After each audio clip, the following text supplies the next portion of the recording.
Hadis ini adalah hadis qudsi dan cirinya adalah sebagaimana sudah kita pelajari dari awal. Rasulullah SAW bersabda, lalu Allah yang maha tinggi atau maha suci berfirman. Potongan pertama yang kita ambil pelajaran adalah ana inda dhanni abdi bi. Aku selalu sesuai dengan prasangkaan hambaku. Ini kalimat penting sekali teman-teman sekalian. Selalu dengan prasangkaan hamba. Jika dia berprasangka baik kepadaku, maka dia mendapatkan kebaikan itu. Dan jika dia berprasangka buruk, maka dia akan mendapatkan keburukan. Ya. Maknanya, apapun yang sifatnya kita dapatkan teman-teman sekalian, sifatnya baik, maka misal kita dapat nikmat makanan, kita dapat nikmat kesehatan, apa saja.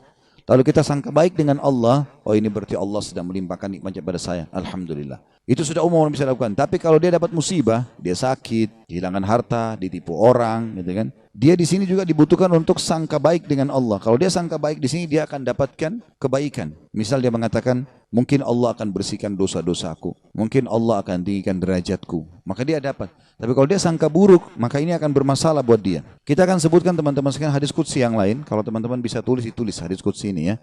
Karena ini hadis qudsi mulia sekali ya. Kalau saya subhanallah selalu merasa gembira sekali dengan mendengarkan hadis qudsi ini ya. Dan hampir setiap hari hadis ini selalu saya ulang-ulangi teman-teman sekalian. Saya ulangi, saya baca lagi, saya renung lagi, dan seperti sebuah hiburan yang tidak akan pernah ada habisnya. Karena ini hadis qudsi, hadis sahih di mana Allah Subhanahu wa taala menyampaikan kepada kita berita gembira tentang orang-orang yang mau berprasangka baik dengan Allah. Allah berfirman, wahai anak Adam, artinya kita semua manusia dipanggil. Jangan pernah engkau takut kepada siapapun yang mempunyai kekuasaan, selama kekuasaanku ada. Dan ketahuilah, kekuasaanku tidak akan pernah punah selamanya. Wahai anak Adam, jangan pernah engkau takut dengan kesempitan rezeki, karena perbendaharaanku penuh.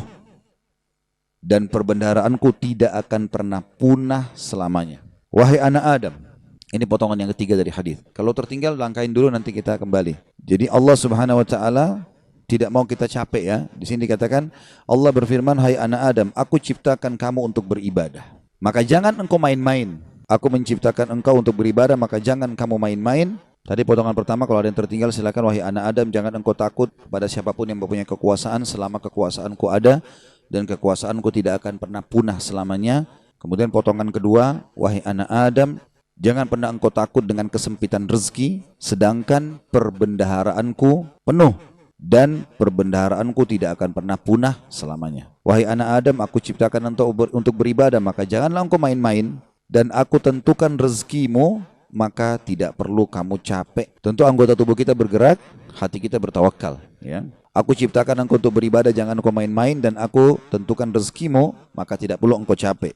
Demi kemuliaanku dan keagunganku, jika engkau ridho terhadap pemberianku, maka aku akan tenangkan jiwa dan ragamu. Jika engkau ridho ya, terhadap pemberianku, maka aku akan tenangkan jiwa dan ragamu. Jika engkau tidak ridho dan engkau akan mulia di sisiku, Jika engkau tidak ridho, tadi ya, demi kemuliaanku dan keagunganku, jika engkau ridho dengan pemberianku, maka aku akan membuat jiwa dan ragamu tentram, dan engkau akan mulia di sisiku.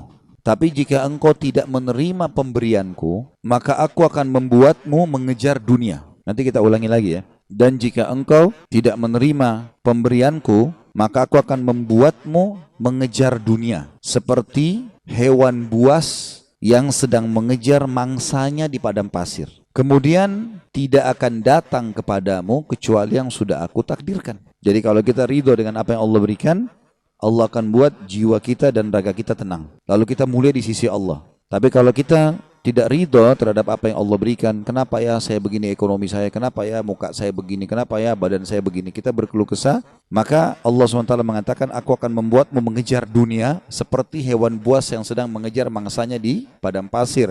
Kemudian tidak datang kepadamu kecuali yang sudah aku tentukan juga. Makanya capek sekali. Jadi orang beriman itu santai saja.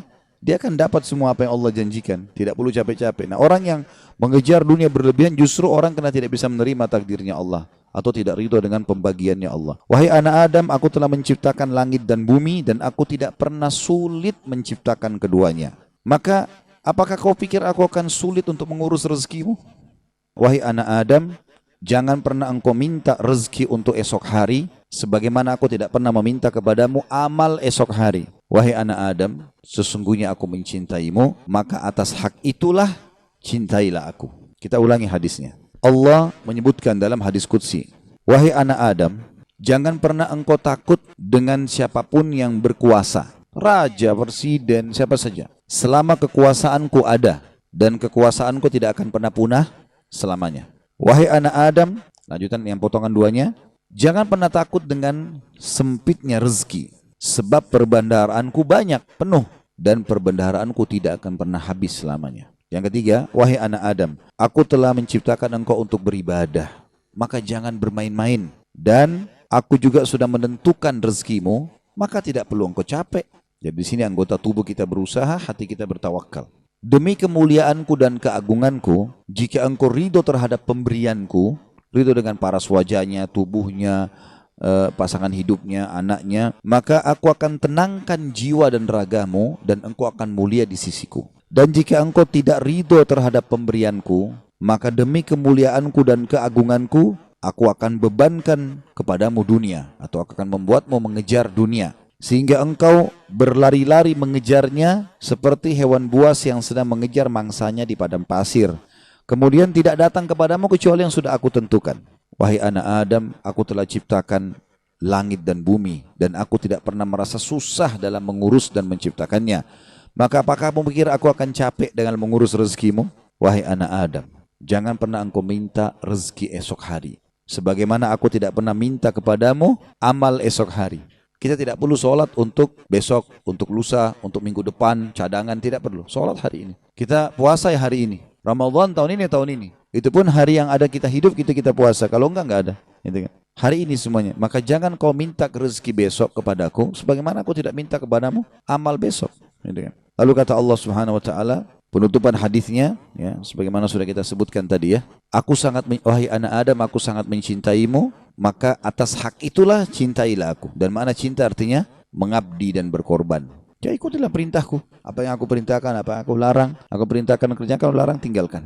Ini subhanallah hadis teman-teman sekalian. Setiap kali saya baca, saya pribadi ya merasa ketenangan jiwa. Udah Allah sudah tentuin semua. Dan ini sesuai juga yang pernah saya sampaikan teman-teman sekalian. Hadis yang perkataan Hasan Basri rahimahullah yang mengatakan, aku selalu tenang dan senang dalam kehidupan dunia karena dua hal. Aku selalu senang dan tenang karena aku tahu ajalku sudah ditentukan oleh Tuhanku. Udah, Allah sudah tahu kapan aku mati. Udah nggak usah aku pikirin kapan mati itu. Beramal saja. Aku selalu senang dan tenang dengan itu. Aku sudah tahu ajalku sudah ditentukan oleh Tuhanku, maka aku tidak perlu memikirkannya. Dan aku selalu senang dan tenang karena rezekiku sudah ditentukan oleh Tuhanku, maka aku tidak pernah berpikir untuk diambil oleh orang lain. Jadi kalau teman-teman misal lagi masuk dalam satu proyek berdua sama temannya, atau berapa orang sedang bersaing, lalu kemudian dia gagal, teman-temannya dapat misalnya. Jawaban sederhana, belum rezeki. Selesai. Karena biar kita berusaha setengah mati nggak bakal dapat itu. Sudah Allah tentuin. Seperti itulah. Dan tadi sudah kita jelaskan di diskusi tadi, kalau kita ridho dengan pemberian Allah, Allah buat jiwa kita dan raga kita tenang. Subhanallah, orang kalau misalnya mau makan udah habis. Oh ya sudah, belum rezeki saya. Tenang jiwanya. Kenapa habis? Kenapa dimakan? Kenapa begini? Sakit hati, perutnya juga lapar. Jadi ini kaidah hidup yang luar biasa yang mestinya kita fahami ya. Di sini makna juga ana inda dhanni abdi bi, saya selalu dengan prasangkaan hambaku. Seberat apapun teman-teman yang sedang kita alami, terimalah berita gembira selama kita beriman, kalau itu pasti kebaikan buat kita. Sampai ada sebuah hadis qudsi yang lain, ya, kata Nabi SAW, Allah berfirman kepada para malaikat, batasilah rezekinya hambaku yang ini, karena kalau kau bukakan dia akan kufur. Dan luaskan rezekinya hambaku yang ini, karena kalau kau bukakan dia tambah bersyukur. Jawabannya sederhana, berarti kalau kita mau teman-teman sekalian rezeki kita terbuka segala macam, royal di jalan Allah, jangan perhitungan. Allah SWT akan buka, karena Allah tahu ini orang kalau dibukain tidak masalah. Qarun kan begitu dulu. Qarun itu yang diceritakan di dalam Al-Quran tentang kaumnya Nabi Musa yang kaya raya. Sampai di Indonesia pun bahasanya harta karun. Ya. Itu kan namanya Qarun, ditimbun sama Allah dengan harta-hartanya. Walaupun ahli sejarah berselisih pendapat di mana tempatnya. Ada yang mengatakan di laut, di Turki, ada yang mengatakan di Jordan, negeri Syam, dan sebagainya. Ala kulli hal, dia ditenggelamkan oleh Allah SWT. Sampai semua harta tertimbun dikatakan harta karun. Ya. Qarun itu dulu orang soleh, luar biasa ibadahnya sama Allah. Sampai terkenal di pengikut Nabi Musa yang paling alim, termasuk adalah Qarun. Miskin, rumahnya susah, bajunya kotor, makan tiap hari tinggal tunggu orang kasih. Sering Nabi Musa lewat, kirim salam sama dia, tanya kabarnya, titipin makanan. Salah satu dia bilang, hai Nabi Allah, mintalah kepada Allah agar aku diberikan kekayaan. Susah hidup begini. Nabi Musa alaihissalam berdoa, baiklah, ya Allah bukakanlah rezekinya Qarun. Allah terima, Qarun bertahap, diajarkan oleh Allah Subhanahu Wa Taala. Tiba-tiba Nabi Musa alaihissalam berikan dia sedikit emas, ya, kemudian dia transaksikan, terus dia tertarik dengan emas itu. Dia mulai belajar bagaimana cara mengelolanya emas, sampai pelan-pelan dia punya kios kecil, lama-lama sampai dia punya produksi emas terbesar pada saat itu. Menjadi orang kaya raya. Udah nggak sholat lagi, udah nggak zikir lagi, ya. Udah mulai sombong, jalan di pinggir jalan sampai kereta kencananya semua pakai emas. Kemudian Nabi Musa alaihissalam utus orang-orang untuk ngumpulin zakat mal, dia nggak mau kasih. Lebih parah daripada itu, dia mengajak kaumnya dan membiayai mereka untuk memerangi Musa alaihissalam. Sampai akhirnya Musa alaihissalam berdoa agar Allah tenggelam dengan harta-hartanya semua. Jadi subhanallah, Allah itu memberikan dan Allah menahan, itu Allah tahu tentang kita. Ya ibaratnya seperti misalnya anak kita. Kita tidak bahasakan Allah punya anak. Ta'alallahu, ya. Allah maha suci dengan maha tinggi masalah itu. Tapi ini Ibnu Qayyim rahimahullah memberikan contoh. Perumpamaan orang yang belum dikasih oleh Tuhannya Allah, perumpamaan seperti seorang anak yang sedang meminta izin dari orang tuanya untuk melakukan satu perbuatan atau berteman dengan seseorang. Misal bapak ibu punya anak, mau berjalan sama teman-teman, kita tahu teman-teman ini narkotika, orang merusak. Padahal anak ini tidak ngerti, dia bilang, ibu ayah izinkan saya. Kira-kira bapak ibu mau izinkan? Kalau kita pakai akal sehat kan nggak mungkin. Kita tahu anak ini walaupun dia mau, dia senang, dia gembira, dia akan rusak nanti. Kita nggak akan kasih, apapun resikonya. Ibnu Qayyim rahimahullah berikan perumpamaan seperti itu. Ada orang merengek-rengek sama Allah, Allah belum kasih. Allah lebih tahu, gitu kan? Ini hambaku ini kalau saya kasih, dia masalah nanti. Ada orang begitu subhanallah. Mungkin contoh kasus, ada orang anaknya meninggal masih kecil. Baik, mungkin dia merasa sedih. Tapi subhanallah bisa saja mungkin anak itu kalau besar buat masalah buat dia. Kita nggak tahu. Walaupun menurut kita mungkin tidak. Kan itu terjadi di kisahnya Nabi Khidir, ya kan? Dalam surah Al-Kahfi disebutkan, waktu Nabi Musa alaihissalam jalan sama dia, ada anak kecil jalan langsung dibunuh oleh Nabi Khidir. Nabi Musa bilang, kenapa kau bunuh anak kecil? Gak ada dosanya nih. Kata Nabi Khidir, kan saya sudah bilang, syaratnya kau belajar sama saya, jangan tanya sampai saya jelasin. Tapi yang jelas, Nabi Musa bertanya waktu itu, ringkas cerita, nanti akhirnya Nabi Khidir ceritain. Gitu kan? Nabi dia bilang, anak itu sudah ada berita dari Allah. Kalau anak ini kalau besar, dia akan durhaka sama orang tuanya. Sementara orang tuanya ini adalah orang soleh, orang baik. Si ayah sampai ibu ini orang baik. Maka Allah menyuruh aku membunuhnya. Aku pertama utusan Allah. Kalau aku bunuh aku tidak berdosa. Ya? Itu anak ini meninggal belum balik berarti dia juga masuk surga. Orang tuanya digantikan oleh Allah anak yang soleh. Hamil lagi ibunya setelah itu. Kemudian melahirkan anak yang soleh. Kita tidak tahu rahasia Allah. Maka berprasangka dengan Allah baik ini penting. Apapun sifatnya teman-teman. Apapun sifatnya. Saya ketemu dengan seorang pengusaha di Surabaya habis tablik akbar tuh hari. Datang kepada saya, Ustaz. Di antara teman-teman saya orang yang bisa dikatakan di antara mereka kelasnya yang paling alim lah saya. Artinya di antara ibadah segala macam teman saya masih ada yang lalai sholat. Saya alhamdulillah azan ke masjid urus ibadah lah gitu kan. Masuk ke satu proyek semua dapat kecuali saya Ustaz. Bagaimana memahami? Hati saya masih pegel nih gitu. Saya jawab itu belum rezeki antum. Dan bisa bahaya mungkin saya kalau antum masuk malah jadi masalah. Bersangka baik sama Allah. Sudah. Orang mukmin itu seperti kalau jalan ke satu tempat, antum lagi jalan ke dalam gang, ketemu sebuah jalan yang buntu. Apa yang harus dilakukan? Enggak usah mikirin kenapa ini buntu. Belok kiri atau kanan, cari jalan keluar. Itu solusinya. Kan gitu. Kalau mentok selesai, langsung cari jalan keluar. Gitu ya. Sampai dalam masalah ibadah, kita bangun telat nih subuh. Udah enggak usah pikirin kenapa saya telat dulu. Uduk dulu, sholat dulu. Baru nanti hilangkan sebab-sebabnya. Besok jangan terulang. Gitu kan. Kalau enggak akan terbuang waktu. Akan hilang kesempatan-kesempatan. Dalam kaidah agama dikatakan, apa yang tidak bisa dijangkau semuanya, jangan hilang sebagiannya. Kalau kita nggak sempat sholat sunnahnya minimal wajibnya jangan sampai kehilangan. Kita masuk ke masjid banyak orang begitu. Kadang-kadang dia masuk masjid, sholat duhur misalnya kayak kita sebentar mau duhur ya. Dia sholat misalnya dia masuk masjid, dia lihat imam ini sudah bangun dari ruku, sami Allah liman hamidah. Nunggu kenapa dia mau tahu ini rakaat terakhir atau bukan? Kalau rakaat terakhir sudah ditunggu aja sampai salam, baru dia sholat sendiri. Keliru ini akhi. Tetap lebih utama sholat pertama. Kata para ulama walaupun tahiyat terakhir di jamaah pertama lebih afdal daripada jamaah kedua walaupun dia di saf pertama. Walaupun itu sudah terakhir. Takbir duduk tahiyat sama mereka.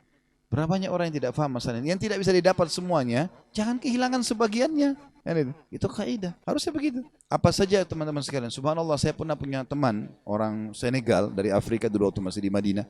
Teman saya di sebelah duduk di sebelah saya. Dia mungkin telat masuk kuliah 3 bulan gara-gara pengurusan visanya berangkat gitu. Tapi subhanallah cum laude anak itu. Dia datang duduk di sebelah saya, mulai masuk hari itu. Saya kan nulis juga apa yang dosen bilang. Saya ikutin apa yang dosen bilang, saya tulisin. Anak ini begitu masuk sudah 3 bulan. Udah banyak lembaran pelajaran yang ketinggalan. Mungkin ada 40-50 lembar tulisan yang sudah ketinggalan. Tapi dia mulai hari itu teman-teman sekalian dia langsung tulis. Mulai masuk hari pertama, dosen pertama, dan sampai masa ujian terus saja dia nulis. Saya sempat tanya dia waktu dia mulai nulis, "Akhi, bagaimana ente nulis, kan ada yang ketinggalan?" Dia bilang, "Gak apa-apa, saya tulis sekarang, nanti itu nyusul. Sekarang ini dulu saya tulis." Dan betul, ternyata setelah mendekat ujian, yang dia tulis berisi kurang lebih 70%, yang tertinggal 30%. 30% itu disusul sama dia, diambil tulisan teman-teman yang sudah ada baru disusulin. Jadi yang tidak bisa dijangkau semuanya, jangan kehilangan sebagiannya, kan gitu. Ada orang begitu, subhanallah, ya. Lewat waktu sholat duha sudah kepepet, sudahlah nggak apa-apa, nggak usah deh, besok aja. Jangan, sekarang, walaupun cuma 2 rakaat, nggak ada masalah. Jangan kehilangan semuanya. Maka itu kejelian dalam memahami itu teman-teman sekalian.